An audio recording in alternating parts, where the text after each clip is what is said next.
சரி, இன்னைக்கு அனைத்து இந்திய அண்ணா திராவிட முன்னேற்ற கழகத்தை சேர்ந்தவர்கள் ஊழல்வாதிகள் சொன்னீங்க. ஊழல்வாதிகள் பிரயாணம் பண்ணி 9 முறை எம்எல்ஏ ஆனாரு செங்கோட்டையன். அவருக்கு எதுக்கு பொறுப்பு கொடுத்து உங்க கட்சியில வச்சிருக்கீங்க? அப்ப அவரும் ஊழல்வாதியா? ஏதோ டைலாக் விடுப்பா, அவர் விடுறாரு. காங்கிரஸுக்கு பவர் வேணும்னா அவைக்கா சேர்ந்தா பவர் வரும். ஏன் கரண்ட் எதனா வச்சிருக்கீங்களா பவருக்குங்க? காங்கிரஸை சேர்ந்த தலைவர் ராகுல் காந்தி தாவேகா கூட்டணிக்கு வர வேண்டும் அப்படின்னு திரு விஜய் கேட்பதற்கு மனசு இருக்கு. ஆனா கேட்பதற்கு இவங்களுக்கு தைரியமும் இருக்கு. ஆனா வெட்கமா இருக்கு கேட்கறதுக்கு. இவ்வளவு விஷயம் சொல்லியிருக்கீங்க. இப்போ 2026 தேர்தல் இன்னும் 2 மாசத்துல வந்துடும்.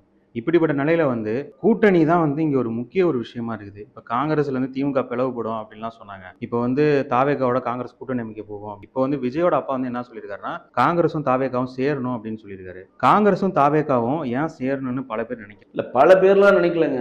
தாவேகா தன்னுடைய தலைமை ஏற்று தன்னை முதலமைச்சர் வேட்பாளராக அறிவிக்கிற ஒரு கட்சியை கூட்டணிக்கு எதிர்பார்க்குது. அந்த மாதிரி கட்சி இன்னைக்கு வரையும் தாவேகாவுல யாருமே போகல. அன்டெஸ்டட் பேபி, ஒரு கவுன்சிலர் தேர்தல் கூட வென்றாத ஒரு கட்சி இன்னைக்கு கட்சியை ஆரம்பித்து ஒரு 2 வருஷத்துக்குள்ளே 41 பேரை பலி கொண்ட ஒரு கட்சியை நம்பி எந்த அரசியல் கட்சிகளும் போவதற்கு தயாராக இல்லை அப்படின்றதுதான் நிதர்சனமான உண்மை.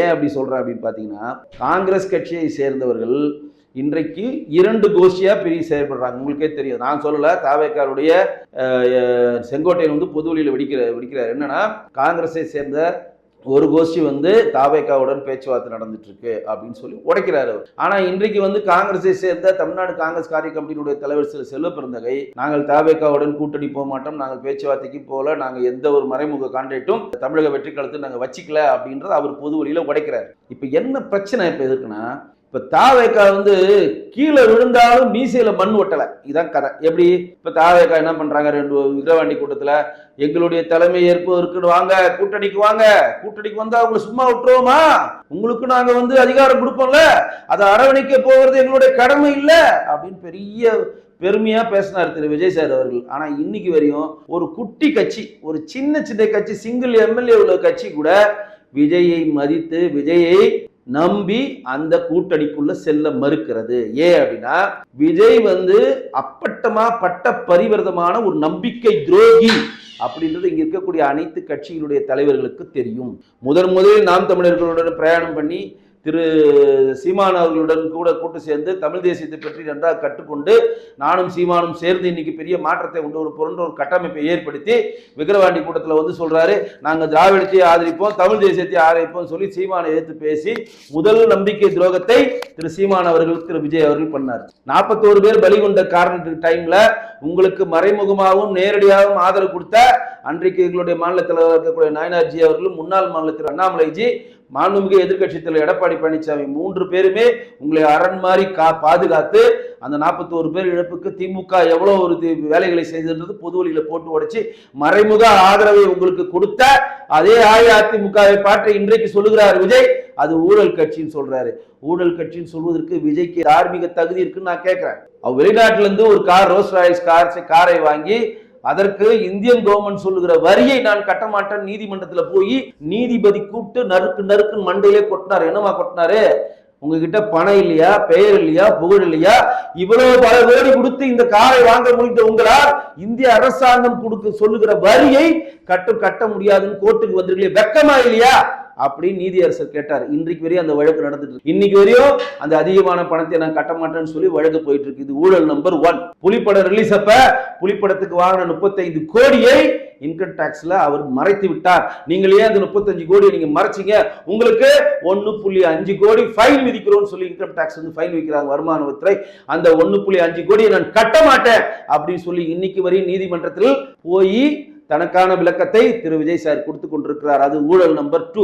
3வது என்னது, இன்றைக்கு கேட்கிற சொடக்கூட்டே கேட்கிறேன், ஜனநாயக படத்தை ரிலீஸ் ஆகிறப்ப, அந்த படம் என்னைக்கு ரிலீஸ் ஆகுது தெரியல, ரிலீஸ் ஆகிறப்ப தமிழ்நாட்டை சேர்ந்த விஜய் ரசிகர்கள் ஒவ்வொருமே காலையில ஸ்பெஷல் ஷோ 10 மணிக்கோ 11 மணிக்கோ போட்டால் வெறும் 130 ரூபாய் டிக்கெட் இல்ல, வெறும் 170 ரூபாய் டிக்கெட் கொடுத்துதான் பார்க்கணுன்ற பொது வெளியில் சொல்ல திரு விஜய் அவர்களுக்கு திராணி இருக்கா, தில் இருக்கா, துப்பு இருக்கா? நான் கேட்கிறேன். இன்னைக்கு சொல்றேன், அவங்க கட்சியை சேர்ந்த நான் இப்பொழுதே 3000 ரூபாய் சேர்த்து வச்சுட்டேன், விஜய் சார் படம் வந்தோன்னா ஃபர்ஸ்ட் ஷோவை போய் பார்க்க போறேன், இப்பயே நான் 3000 ரூபாய் சேர்த்து வச்சிருக்கேன். இடம் மானகட்டவனுங்களே, இன்னைக்கு 3000 ரூபாய் ஒரு படத்தை பார்ப்பதற்கு உங்கள்ட்ட இருந்தாலும் ஒரு குடும்பத்தை ஒரு மாதம் நடத்தலாம். ஒரு குடும்பத்தை, இளைய தலைமுறையை சினிமா மோகத்தில் சிக்கி சீரழித்து விட்டு இவர்கள் பொது வழியில் சொல்லுகிறார்கள் அஇஅதிமுகவை சேர்ந்தவர்கள் ஊழல்வாதிகள் சொல்றேன். நான் கேட்கிற இந்த எந்த விஷயத்துக்கும் தாவேக்கால இருக்கக்கூடிய ஒரு தலைவருக்கு சொல்வதற்கு துப்பு இருக்கிறதா? சரி, இன்னைக்கு அனைத்து இந்திய அண்ணா திராவிட முன்னேற்ற கழகத்தை சேர்ந்தவர்கள் ஊழல்வாதிகள் சொன்னீங்க. ஊழல்வாதிகள் பிரயாணம் பண்ணி 9 முறை எம்எல்ஏ ஆன செங்கோட்டையன் அவருக்கு எதுக்கு பொறுப்பு கொடுத்து உங்க கட்சியில வச்சிருக்கீங்க? அப்ப அவரும் ஊழல்வாதியா? இன்றும் செங்கோட்டையன் பாக்கெட்ல என்ன போட்டோ வச்சிருக்காரு? விஜயோட போட்டோ வச்சிருக்காரு. யார் போட்டோ வச்சிருக்காரு? ஜெயலலிதா போட்டோ தானே வச்சிருக்காரு. அப்ப திரு செங்கோட்டையன் அவர்கள் ஊழல்வாதி நீ கட்சியில் சேர்த்து வச்சுக்கிட்டு ஜேசிடி பிரபாகரன் எதுக்கு சேர்த்து வச்சிருக்கீங்க? அவரும் ஊழல்வாதி தானே. ஏன்னா எல்லாமே அனைத்து இந்த அண்ணா திராவிட கழகத்தில் ஒர்க் பண்ணிட்டு போனவங்க தானே, சிட்டிங் எம்எல்ஏ இருந்தவங்க தானே. அப்ப சும்மா அடிச்சு விட்டுக்கிட்டு மாட்டிக்க கூடாது. இப்ப முன்னாடி சொன்ன பதிவே நினைவு விட்டு விரும்புறேன், கீழே விழுந்தாலும் மீசையில் மண் ஒட்டல. அது ஏன் சொல்றேன்னா, இன்றைக்கு காங்கிரசிடம் நேரடியாக கூட்டணிக்கு வாங்க அப்படின்னு கேட்பதற்கு இவர்களுக்கு எல்லாருக்கும் மனசு இருக்கு, தைரியம் இருக்கு, ஆனா வெக்கமா இருக்கு. நல்லா கேட்டுக்கங்க, காங்கிரஸை சேர்ந்த தலைவர் ராகுல் காந்தி தாவேகா கூட்டணிக்கு வர வேண்டும் அப்படின்னு திரு விஜய் கேட்பதற்கு மனசு இருக்கு, விருப்பம் இருக்கு, ஆனா கேட்பதற்கு இவங்களுக்கு தைரியமும் இருக்கு. ஆனா வெக்கமா கேட்கறதுக்கு. ஏன் வெக்கமா இருக்கு? நான் தான் முதலமைச்சர் வேட்பாளர், நான் தான் அப்பா டக்கர், நான் தான் தமிழகத்தை மாற்ற போறேன், நான் பெரிய வருமானத்தை விட்டுவது. யாரையா உன்னை கூப்பிட்டா வீட்டுல என்ன வரிசை கட்டி நின்னாங்களா? முதல் படத்துல அர்ஜுனுக்கு போய் நிப்பாங்களே, நீங்க முதலமைச்சரா வரணும், நீங்க வந்தாதான் நாட்டை மாட்டி விஜய் சார் வீட்டுக்கு முன்னாடி உங்க வீட்டுக்கு முன்னாடி ஒரு நாய் கூட நிக்காதியா? ஏன்னா வீட்டு கேட்டு திறந்தாலே உள்ள எவனா நிக்கிறதுக்கு. அண்டா காக்கசம் அபூகா குகும் திறந்துடு சீசே உடனே திறக்கும், திறக்கும் வருவாரு, 2 டைலாக் விடுவாரு. அண்டா காக்கசம் அபூகா குகும் மூடிடு சீசே டர மூடிடும். இவரெல்லாம் மக்கள் தலைவர். மக்கள் தலைவர்ன்றது மக்களோட இறங்கி பழகணியா? உன்னை பார்ப்பதற்கு வெளியில ஒருத்தர் நின்னா இறங்கி வரணும், அவனை பார்க்கறதுக்கு இறங்கி வந்து அவனை கூப்பிட்டு அவன் குறைகளை கேட்கறது தான் மக்கள் தலைவர்.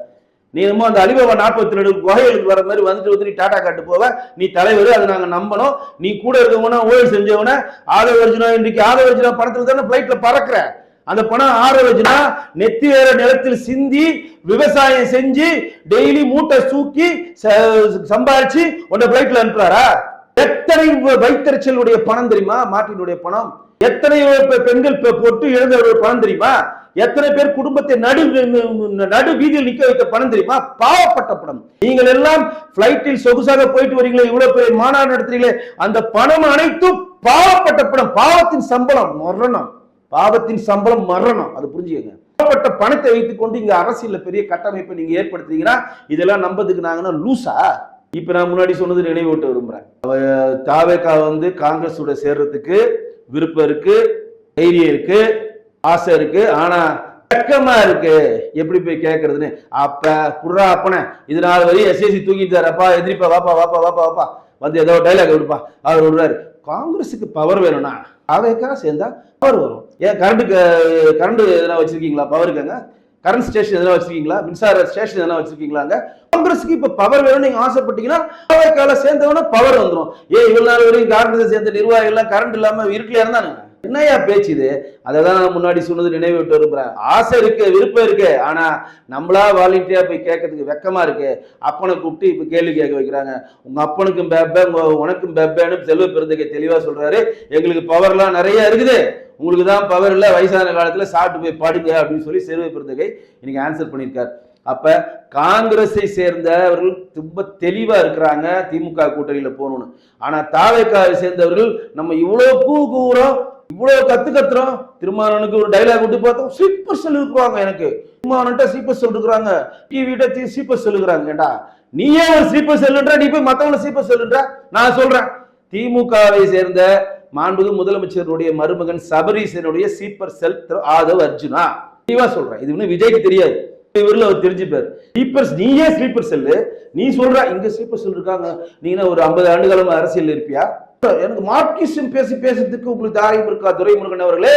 உங்களுக்கு அம்பேத்கரை பற்றி பேசுவதற்கு உங்களுக்கு தாரியம் இருக்கிறதா? உங்களுக்கு மற்ற தலைவர்களை பற்றி பேசுவது புரிதல் இருக்கிறதா? நான் வரேன், வாயா, நீ மார்க்சிசம் பேசு, அம்பேத்கரை பத்தி பேசு, பொது உடைமை பத்தி பேசு, இந்திய தேசியம் பத்தி பேசு, தமிழ் தேசியத்தை பத்தி பேசு, உலக பொருளாதாரம் பேசு, வாயா, 1 to 1 வாயா. நீ இப்ப பேசி பார்க்கலாம், வாயா. ஏண்டா 2 புக்கை படிச்சுக்கிட்டு மேடையில கொதற உனக்கே இவ்வளவு தெரிஞ்சதுன்னா இன்னைக்கு அரசியல் அங்கமா பிரிச்சு மேஞ்சுக்கிறோம். இன்றைக்கு 9 முறை எம்எல்ஏ இருக்காரு திரு துரைமுருகன். அவர் எவ்வளவு தலைவர்களை பார்த்திருப்பாரு, எத்தனை முதலமைச்சரை பார்த்திருக்காரு. அவரை போய் பொது வழியில் விழுக்கிறாங்க. அதையும் வெக்கம் கட்ட திமுக பார்த்து மௌனமா இருக்கிறது. அதுதான் சொல்றேன். இன்னைக்கு துரைமுருகன் அவர்களை பொது வழியில் இப்படி பேசினப்ப திமுகவை சேர்ந்தவர்கள் யாருமே எதிர்வினை ஆற்றல்னா காரணம் என்ன? அங்க இருக்கக்கூடிய ஆதவ் அர்ஜுனா திமுகவுடைய ஸ்லீப்பர் செல். இது அங்க இருக்கக்கூடிய மக்கள் புரிந்து கொள்ள வேண்டும். விஜய், நீங்க சாப்பிட்ற சாப்பாடு, நீங்க பறக்கிற பிளைட்டு, நீங்க போடுற கூட்டம், நீங்க காட்டுற டாட்டா அனைத்தும் பாவப்பட்ட மக்களின் பணத்தில் தான் நடக்கிறது. அந்த பாவம் உங்களையும் சேர்த்து துரத்தி உங்களை அரசியல் வீழ்த்தும். பல்வேறு கருத்துக்களை எங்களோட பகிர்ந்துறீங்க. மிக்க நன்றி. நன்றி.